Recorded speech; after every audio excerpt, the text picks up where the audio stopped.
ચાલો મિત્રો, હું છું સૌજી લાઠિયા. તો મિત્રો, આજે આપણે વાત કરવી છે દેવાયત પંડિત વિશે. કે જ્યારે દેવાયત પંડિત યુવાન અવસ્થા થઈ પછી દેવાયત પંડિતના એમના ગુરુએ લગ્ન કરાવ્યા, પણ દેવલદે સાથે. દેવલદે ઇન્દ્રની અપસરા હતા અને દેવલદે કીધું હતું કે હું લગ્ન કરું, પણ જ્યારે તમે મારી ઉપર શંકા કરશો તેથી તમારે મારે શેટું પડી જાય છે. આવી રીતે દેવાયત સાથે દેવલદેના લગ્ન થયા.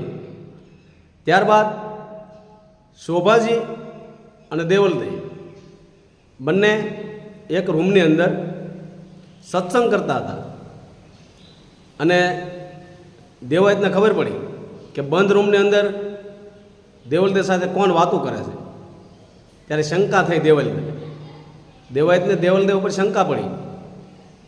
એટલે શંકા પડીને અવળું સૂઝ્યું. એટલે દેવલદે અદૃશ્ય થઈ ગયા, કારણ કે એ વસણ આપેલું હતું કે જ્યારે મારી ઉપર શંકા કરશો તેથી હું નહીં હોઉં. એટલે દેવલદે પછી અદૃશ્ય થયા. એટલે દેવાયતને 750 શિષ્ય હતા, મોટા મહાન પંડિત હતા. એટલે 750 શિષ્યને આજ્ઞા કરી કે રથડો તૈયાર કરો, દેવલદેને ગોતવા જવું છે. એટલે રથડો લઈ અને નીકળ્યા. એમાં હાલતા હાલતા મજેવડી પાસે પહોંચવાના થયા. એટલે ધારવાળો, પાણકાવાળો, કાંકરાવાળો રસ્તો આવ્યો.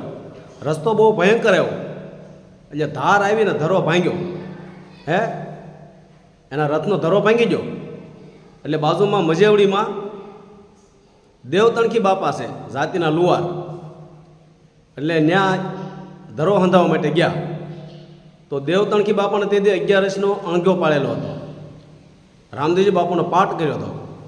બીજ હતી, અહીંયા 11 અણગ્યો હતો. એટલે કોયડ બંધ હતી. અને દેવાયતે ત્યાં ધરો હાંધવા માટે એને કીધું. તો દેવતણખી બાપા કે આજ તો કે 11 છે, આજ તો અમે સૂલ હળગાવી નહીં, કાલે આવી જાઓ. એટલે દેવાયતે ક્રોધ કર્યો કે નહીં, મને તમે અત્યારે ત્યાં ધરો હાંધી દો, મારે દેવલદેને ગોતવા જવું છે. એટલે દેવતણખી બાપાએ એમને કોયડ હળગાવી. દેવાયતના કહેવા પ્રમાણે ધરાને દગાવા મૂક્યો. પછી દેવાયતને કીધું, હવે તમે મારો ગણના ઘા. ત્યારે દેવાયત ગણના ઘા મારા છે એ તમને બતાવું છું મિત્રો. ચાલો આપણે વિડીયોમાં આગળ ચાલીએ. વિડીયો ઠેઠ સુધી જોઈજો, તમને બહુ મજા આવશે. ધરાને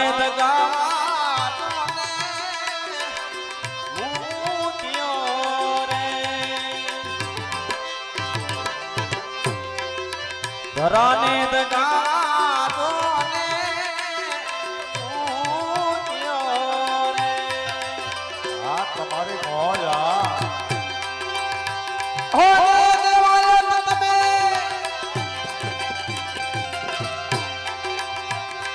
એ મારો ગણના ઘા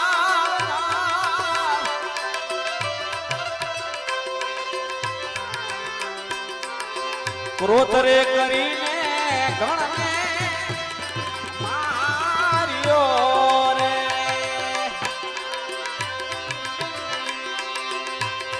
આવા ક્રોતરે એ કરીને ગણને માર્યો રે. તો આમ મિત્રો, દેવાયતે જે ધરાની ઉપર ગણનો ઘા માર્યો, એક જ ઘા માર્યો ત્યાં યારણ, જે લોઢું તપાવણ જે ઘણનો ઘા મારવાનો આવે છે યારણ, એને યારણ કહેવામાં આવે છે. યારણને એક ઘા માર્યો ત્યાં પાતાળમાં વહી ગયું. એનું કારણ મિત્રો કે દેવાયતને અભિમાન હતું અને 11 અણઘો હતો, છતાં એની કોયડ હળગાવવાનું કીધું. એટલે એક જ ઘા માર્યો તો ઘણ મારતા વેત યારણ પાતાળમાં ચાલી ગઈ. અને પછી કેવી બીના બને છે.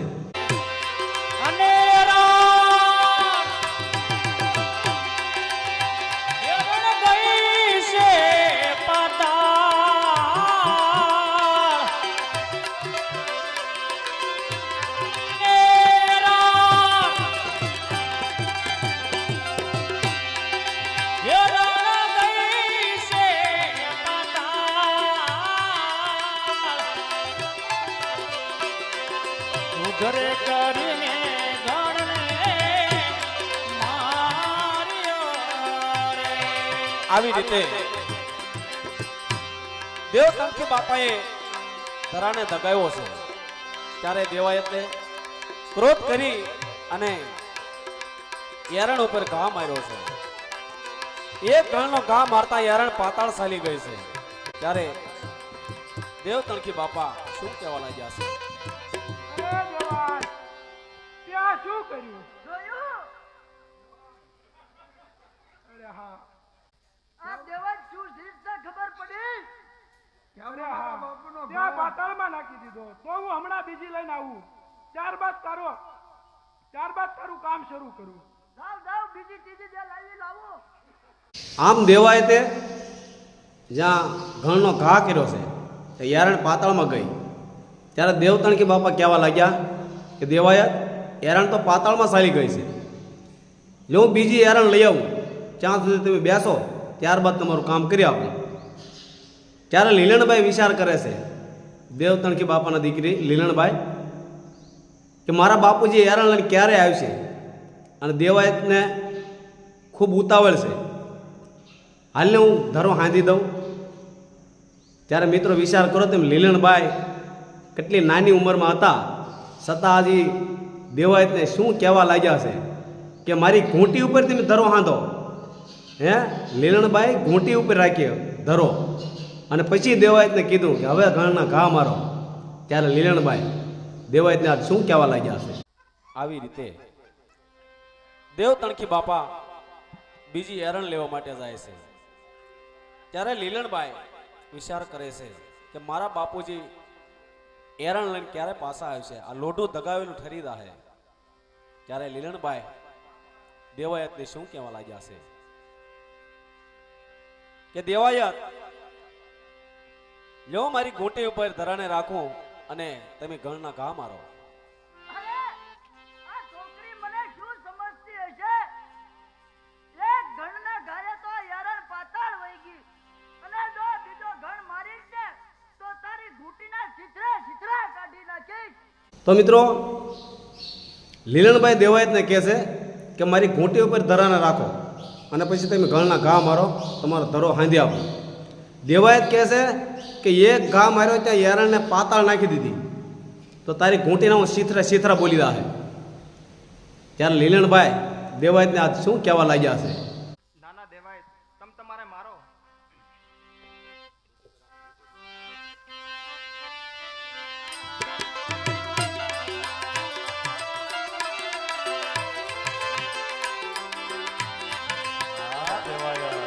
લીલણબાઈએ ઘૂંટી ઉપર ધરાને રાખ્યો છે અને દેવાયતને ગણના ઘા મારવાનું કીધું છે. ઘૂંટી ઉપર ધરાને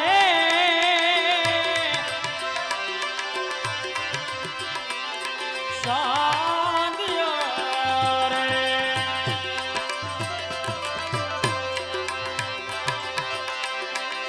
ઘૂંટી ઉપર ધરાને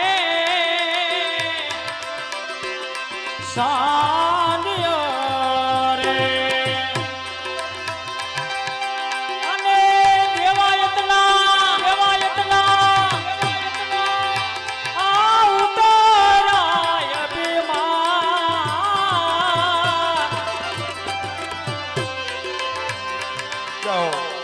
સુભાષીનો શેલો દેવાયા બોલ્યા રે. અને ગુરુજીનો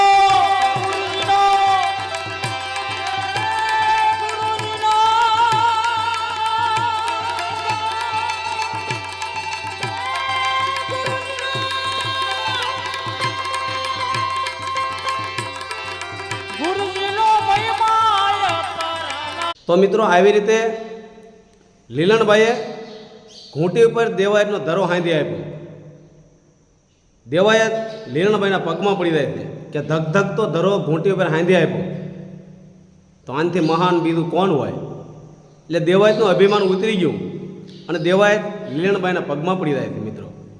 આવી રીતે દેવાયતનો ઇતિહાસ તો બહુ મોટો છે, પણ કટક્યા થોડો આપણે સમજાવવાની કોશિશ કરીએ છીએ.